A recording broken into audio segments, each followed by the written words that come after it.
The story begins in the city of Paris in 1931, where there was a clever man named Papillon, who was an expert in opening any lock. One day, after stealing, he gave the diamonds to his boss. So his boss asked him if he had kept too many diamonds, but Papillon clearly refused. Then a badly injured man was brought in front of him and the boss threatened him that if he lies to me, I will do such a thing. Seeing this, Papillon was a little scared, but he came back with the money of his work.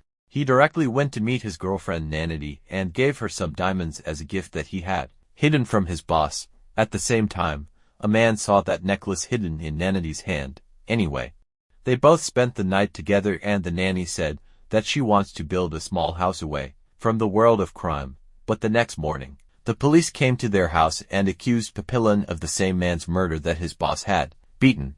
Papillon tried to explain to them that he is innocent, but the police forcefully arrested him and took him away. Papillon understood that the police will not listen to him, so he will have to escape from this jail. After this, Papillon befriended a prisoner named Julot.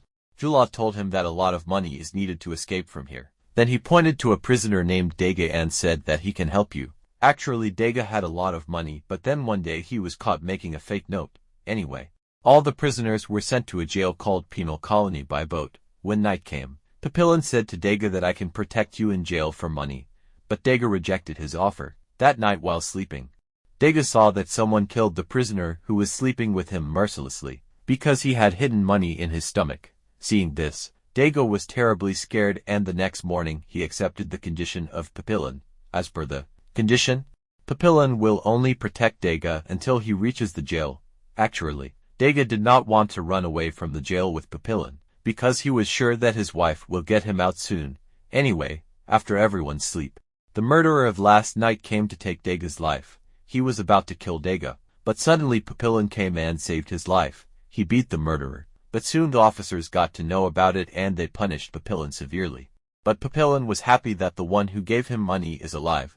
The next morning, they all reached Penal Colony jail, but then suddenly Julot injured himself intentionally so that he could be admitted to the clinic. Actually, he was in a hurry to run away from the clinic because there are very few guards there.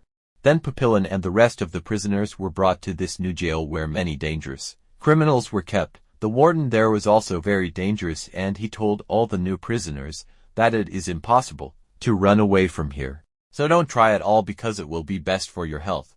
If someone tries to run away, he will be punished for 2 years of black water. If they are caught running for the second time, then the punishment for 3 years is more. But the third person who is caught will be sent to a jail named Devil's Island where every person goes crazy, and if someone else kills someone, then his head will be separated from the chest in front of everyone. After this, all the prisoners were given the task of picking up the stone. A few days later, Papillon met a boatman. Papillon promised him a lot of money in return for the boat and he agreed. He asked Papillon to meet him on the shore the next night. Then suddenly a violent prisoner found out about this plan and attacked Degas for money. But this time also Papillon saved Degas' life by beating that prisoner to dust. Seeing all this, Degas realized that he will not be able to survive even for a day without Papillon. Now he had no other option, so he also decided to run with Papillon. Then the next morning all the prisoners were gathered on the ground. In fact, Julot had killed 2 guards in an attempt to run. In a few moments, his head was separated from the chest and he was killed. Seeing him, the souls of all the prisoners there shivered. After this, the warden ordered Papillon and Degas to take Julot's body to the cemetery. But suddenly Degas started vomiting on the way because he had never seen any dead body. Then Papillon tried to explain it to him, but it did not work. Then a guard came there and asked Degas to pick up the dead body, but when Degas didn't agree, he started throwing stones at Degas, but Papillon couldn't see all this, so he picked up a stone in anger and hit it on the guard's head. After that, he ran away from there, but poor Degas couldn't even move out of fear. Anyway, at night, Papillon reached the river bank to meet the boatman. When Papillon asked him for a boat, that man started laughing loudly. Papillon turned and saw that the guards had surrounded him from all sides. Then it turns out that the man on the boat was the one who used to inform the warden of the fugitives, and in return, he used to get a lot of money. Soon, Papillon was brought back to jail. There, the warden told that the guard he had killed with a stone has survived. So Papillon will not be punished for his death, but in the crime of running, he will now have to be punished for the black water on the other tapu. When Papillon reached there, His soul trembled to see the atmosphere there. In the previous prison, at least the prisoners could roam around and talk to each other. But here he had to be locked in a small room, even without making any noise. Even talking to himself was a crime in this jail. Apart from this, he only got a useless soup in the name of food.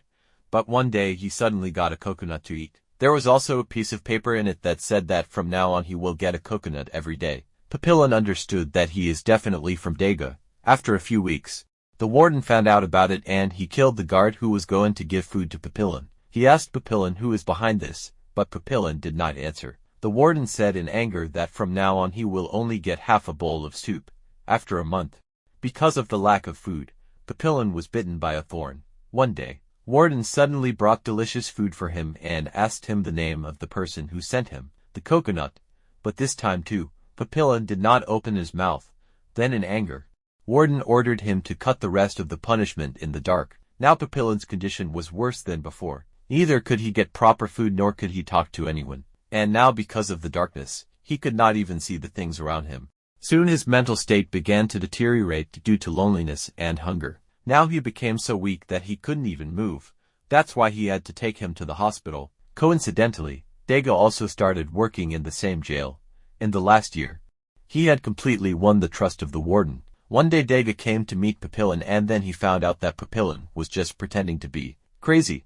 He knew that he could return to the normal jail like this. After this, he started planning to escape from the jail again, but this time he decided to take the help of 2 more prisoners. Papillon chose a prisoner named Charrière who was very stubborn, and Degas chose Mathilde, who was often troubled by everyone.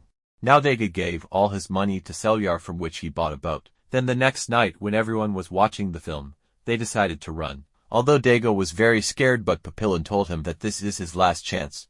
After this, as per Degas' plan, he went to give alcohol to the officers who were watching the film. He very cleverly mixed drugs in the alcohol and then waited for the time to steal the key to the main door. On the other hand, Papillon was waiting for Degas to come with his other companions. But suddenly a heavy rain started. Then the light went off and Celia said that they should run away now. But Papillon was not ready to go anywhere without his friend Degas. Fortunately, Degas brought the keys at that moment, and then taking advantage of the darkness, the 4 of them opened the door and immediately ran away from the jail. But as they ran, the road ended and now they had to jump down to reach the banks of the river. Papillon, Caesar and Mathilde jumped down, but as soon as Degas started jumping, the light suddenly returned. This scared Degas and he fell down from the cliff. Now he was not even able to walk, so Celia said that they should leave Degas here. But Papillon still didn't agree. He helped the wounded doggo along with the Mathilde. They reached the shore where a boat was ready for them. The 4 of them sat in the boat without time and advanced in the dark sea. A few hours later, when the sun rose, the sailor realized that they had not come far yet. Then he calculated that this boat is quite small and it cannot carry the weight of 4 people. At the same time, a terrible storm quickly began to rise towards them. Now they had very little time, so Charrière pushed Mathilde into the sea on the strength of his strength, and then he attacked Degas. But Papillon came in his way and the 2 started fighting each other. Charrière was very close to Papillon and was about to kill him. At that time, Degas stabbed him in the back and killed him. After that, they together threw Charrière out of the boat and pulled Mathilde back up. But in a few moments, they came under the storm and it became dark all around. When they opened their eyes, they were all on a tapu. Actually, some of the people of the tapu saw them floating in the sea and saved their lives. Then a nun came there and told Papillon that this tapu is in Colombia. In the evening, Papillon told Degas that they should get out of here as soon as possible. But Degas said that if he wants to go, he can go, because now their deal is over. Actually, he was tired of running away. Now he wanted to spend his life in one place. Then Papillon went to Mathilde, but he also had a fight with the girls of Tapu. Finally, Papillon decided to leave from there alone. But then suddenly he saw some officers, and he understood that the cunning nun has given his information to the police. Now Papillon quickly went and picked up Degas, but at that moment the officers caught him. Then they shot Mathilde. And finally, Papillon and Degas were arrested and sent back to jail. After 5 years, we see that Papillon had completed the punishment of Blackwater, and now he was being sent to Devil's Island jail. But Papillon was surprised to go there because Degas was also imprisoned there. Actually, he was intoxicated in the officers' alcohol. That's why he was already sent to Devil's Island. They were very happy to see each other after 5 years. Then in the evening, both were sitting by the sea, when Papillon got an idea. He told Degas that if he makes a small raft, then the waves of the sea will take them to another shore. But Degas said, "Brother, look, you can do whatever you want, but keep me out of it, please." He had been living here peacefully for the last 5 years. Moreover, his wife had also married someone else. That's why he didn't have any special interest in returning. Anyway, he helped Papillon to make a raft out of coconut. The next morning, the two friends hugged each other and said goodbye, and then Papillon threw the raft into the sea and jumped on it. Fortunately, his plan was successful and the waves took him to the other side. As he was leaving, Degas' eyes also teared up. This movie ends here. Thanks for watching our movie explainer video. If you are new to our channel, then subscribe the channel and stay with us.